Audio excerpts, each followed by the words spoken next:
Bonjour mes sœurs et frères.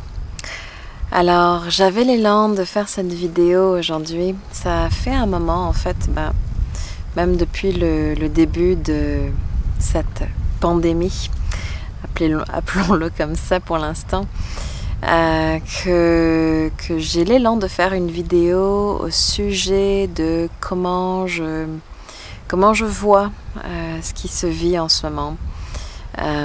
Mais j'ai choisi d'attendre exprès parce que je voulais être sûre que ce que j'allais partager, quand je le partagerai, viendrait d'un espace qui non pas polariserait davantage ou diviserait davantage ou créerait plus de réactions émotionnelles que ce qu'il y en a déjà en ce moment. Et puis, évidemment, c'est une situation qui, moi, est venue me chercher beaucoup par rapport à plein de choses. Et c'est ça, et j'attendais d'être dans un espace, dans un placement juste pour faire cette vidéo. J'espère avoir trouvé cet espace-là aujourd'hui. En tout cas, je partage mon regard, je partage ma vision avec beaucoup d'humilité sur le principe que je ne sais pas plus que n'importe qui, et aussi avec beaucoup d'amour et de compassion pour nous tous qui sommes ensemble dans ce même bateau en ce moment. Alors, j'aimerais commencer par raconter un rêve que j'ai fait il y a 10 ans, en 2010,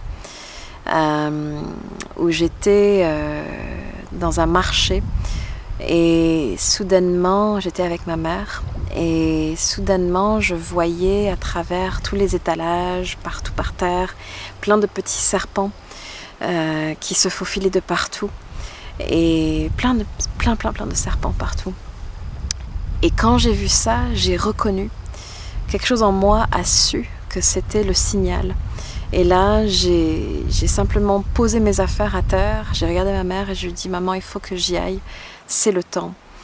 Et là, je suis repartie, je suis allée à un endroit qui était comme un espèce de grand bâtiment où je suis entrée, il y avait un ascenseur là, et je suis rentrée dans l'ascenseur avec plein d'autres personnes. On était très nombreux dans cet ascenseur et les portes se ferment et là on commence notre ascension. Et on commence notre ascension et on fait notre ascension dans le noir le plus total dans cet ascenseur. Et ce que j'arrête pas d'entendre pendant tout ce temps-là, c'est surtout n'ayons pas peur, surtout n'ayez pas peur, surtout n'aie pas peur. Et voilà, et je sens ce processus d'ascension, je sens qu'on est en train de monter, on est dans le noir, dans la pénombre, la noirceur la plus complète, et ça n'arrête pas de répéter ça, n'ayons pas peur, n'ayons pas peur. Et quand on arrive à là où on est censé arriver, c'est comme dans un espèce de grand appartement, puis et là, il y a des chaussures qui sont là à mes pieds et c'est des chaussures quasiment de clown là, qui sont immenses pour ma pointure. Et ça me dit, c'est pas grave, chausse-les et tu grandiras dans tes chaussures. Et voilà, et je partage ce rêve parce que ça fait clairement une dizaine d'années que j'attends ce moment. De bascule où notre humanité va pouvoir vraiment enclencher un changement clair.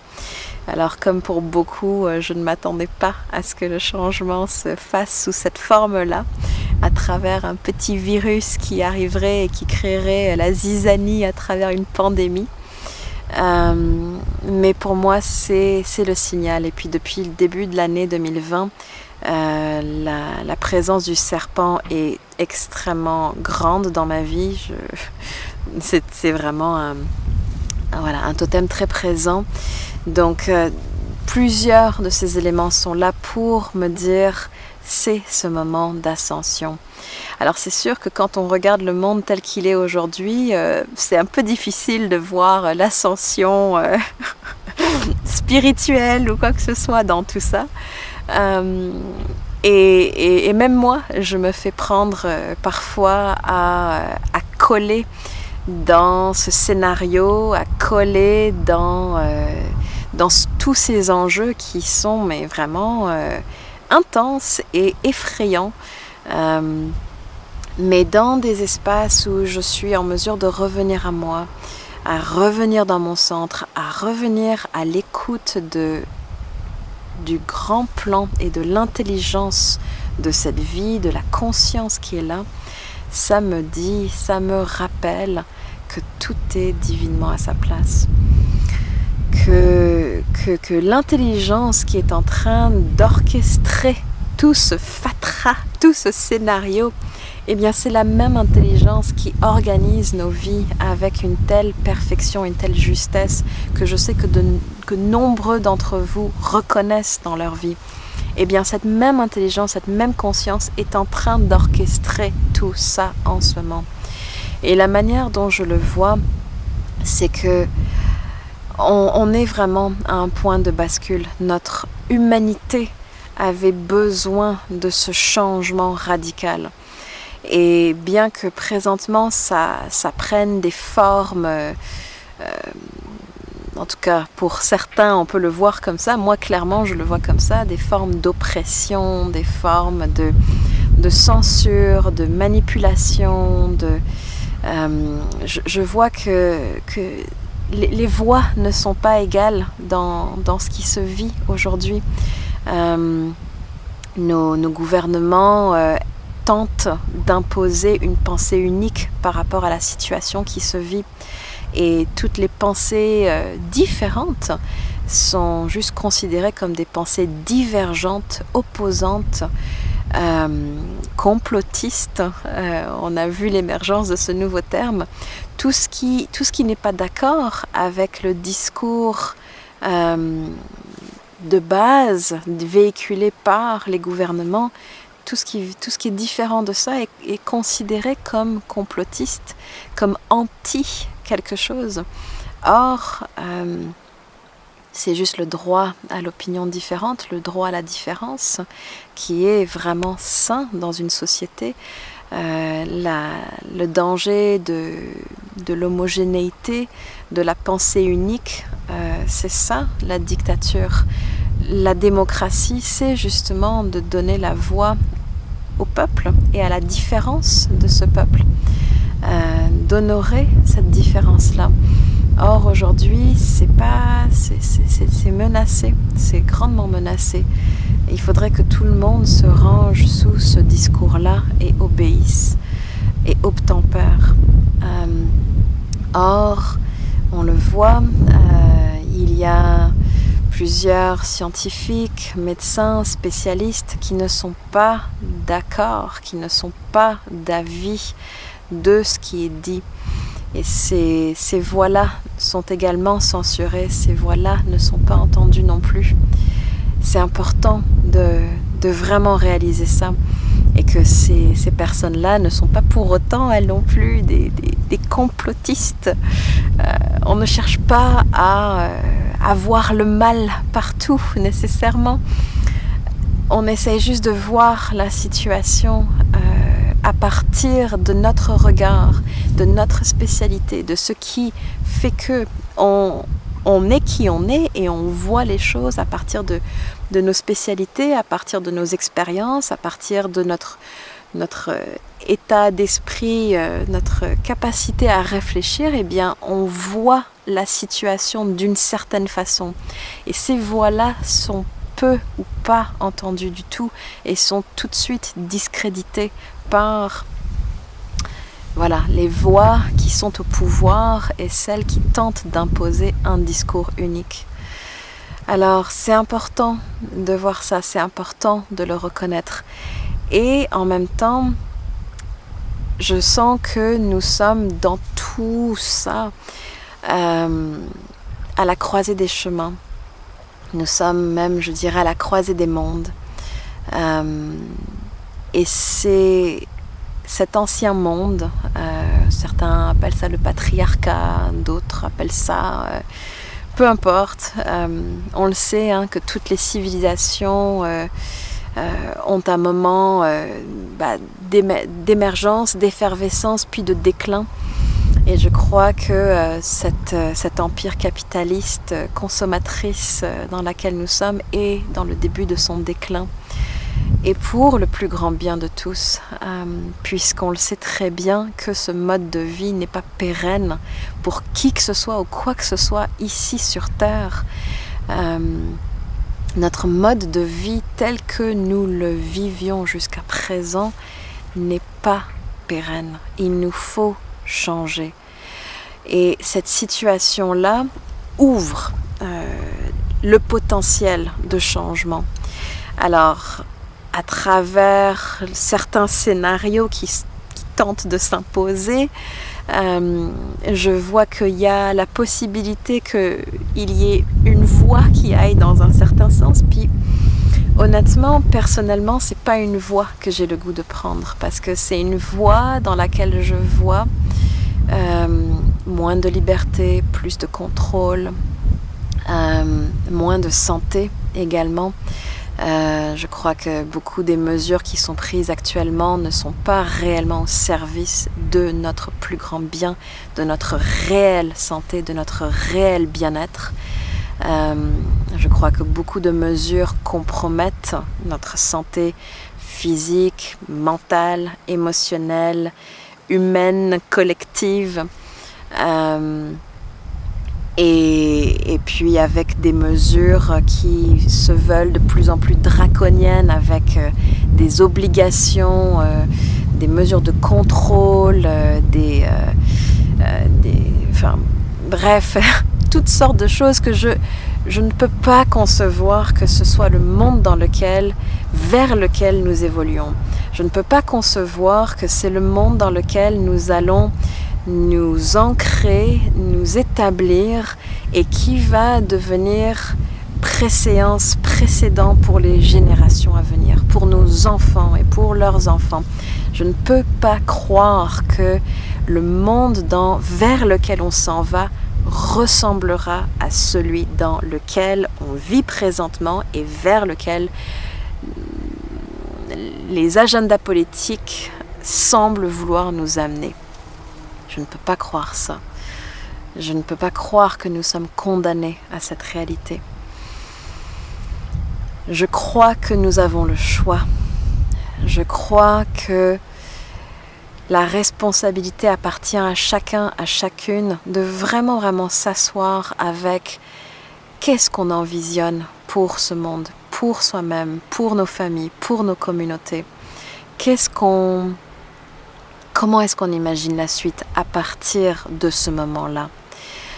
Parce qu'on le voit tous, hein, on est tous individuellement appelés à de grands changements dans nos vies individuelles. La vie est en train de tous nous replacer, de tous nous repositionner, de nous amener à sortir de nos zones de confort, à complètement sortir, aller à la rencontre de l'inconnu. Mais la vie nous invite à vraiment prendre de nouvelles initiatives, à vivre autrement, à s'organiser autrement. Et ça, pour moi, c'est la voie du changement pérenne. Que chacun, on est déjà dans ce mouvement-là. Il y a déjà énormément de collectivités, de communautés qui sont en train de s'organiser partout dans le monde, pas juste ici au Québec, partout, et qui veulent voir une nouvelle façon de vivre émerger. Et je crois que maintenant, c'est le temps. Dans un moment où tout est en train de s'effondrer, où tout est en changement, où tout est en mouvement, surtout ne pas se scléroser dans la peur, dans le défaitisme, dans le désespoir, surtout ne pas voir tous les enjeux qui sont montrés à grande vue à travers les médias comme étant la réalité finale de ce que nous vivons. Ce n'est qu'une portion, qu'un aspect de ce qui est en jeu en ce moment. Il y a des réalités bien plus belles, bien plus lumineuses, bien plus porteuses d'espoir qui sont en train d'émerger en ce moment sur la planète. C'est important de garder cette conscience-là. Et c'est important, si vous vous sentez appelé, de continuer à œuvrer dans ce sens, puisque nous sommes les acteurs de changement. Chacun, chacune d'entre nous, nous sommes le changement que nous voulons voir dans ce monde. Et c'est le temps maintenant de vraiment l'agir. Et ça va demander beaucoup de courage. Je sais vraiment de quoi je parle puisque je fais également partie de ceux qui viennent incarner ce changement. La vie nous propulse sur des terrains, des territoires inconnus. Et il y a des moments où je me raconte des histoires et puis je pars dans la peur et puis je ne sais pas comment je vais faire et tout ça. Mais quand je reviens à mon centre, quand je reviens en présence, quand je reviens en confiance et que je sais que la vie est en train d'agir à travers moi et en train d'amener ce qu'il y a de plus bon, de plus juste, eh bien, de revenir dans cette confiance, je reviens dans mon alignement et je laisse faire et je me laisse guider, je me laisse amener exactement là où je dois aller. Et j'ai juste à laisser cette vie œuvrer à travers moi. Et je crois que de nombreuses personnes vont se reconnaître là-dedans. Et j'ai juste envie de continuer à vous inviter à juste faire ce que votre cœur vous dit. Ça peut paraître super comme fleur rose, d'écouter son cœur, tout ça, mais c'est vraiment ce qu'il y a de plus juste et de plus... c'est la voie la plus élevée que l'on puisse suivre en ce moment. Surtout pas le mental, surtout pas les histoires qui sont ici, qui font peur et qui essayent de contrôler et qui ne savent pas, on sait absolument pas vers quoi on s'en va. Alors lâchons cette volonté de contrôler, cette volonté de savoir et laissons-nous vraiment guider par le cœur, par les élans qui viennent du fond de notre ventre, qui viennent de notre confiance, de notre foi en la vie et amenons ce changement dans le monde. Ne restons pas braqués, ne restons pas collés sur le scénario tel qu'il est en train de se dérouler. Vraiment reconnaissons que c'est comme le paradigme là est en train de mourir, est en train de s'effondrer. C'est comme une bête qui tente désespérément d'attraper les derniers bouts de chair, de ce qu'elle peut manger, avaler pour tenter de se sustenter, de rester en vie. Mais c'est voué à mourir, c'est voué à passer, c'est voué à s'effondrer. Et c'est simplement parce que c'est ça qui est dans le flot, dans le courant de la vie. Ça fait partie des cycles. Cette civilisation, cette façon de vivre, la vie s'assure qu'elle prenne fin parce qu'elle n'est pas en harmonie avec la vie. Elle n'est pas dans le respect des lois naturelles. Elle n'est pas pérenne pour le plus grand bien de tous. Alors elle va simplement s'effondrer. Et ces forces-là sont tout à fait conscientes de ça et tentent de nous tenir jusqu'au bout. Mais c'est vraiment à nous de voir qu'il y a plus grand, qu'il y a vraiment autre chose qui nous attend et de garder notre regard là-dessus, de garder notre vision sur le lumineux, sur le joyeux, sur l'espoir de tout ce qui est en train de naître en ce moment. De voir que cette mort donne place à cette renaissance. Et nous sommes acteurs, actrices de ce changement.